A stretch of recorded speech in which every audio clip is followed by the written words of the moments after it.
أعوذ بالله من الشيطان الرجيم. بسم الله الرحمن الرحيم.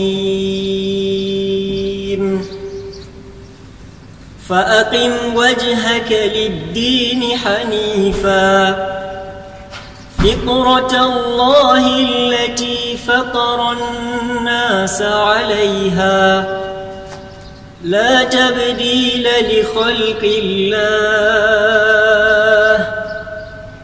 ذلك الدين القيم ولكن أكثر الناس لا يعلمون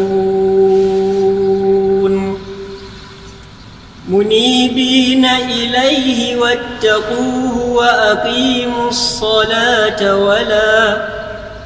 ولا تكونوا من المشركين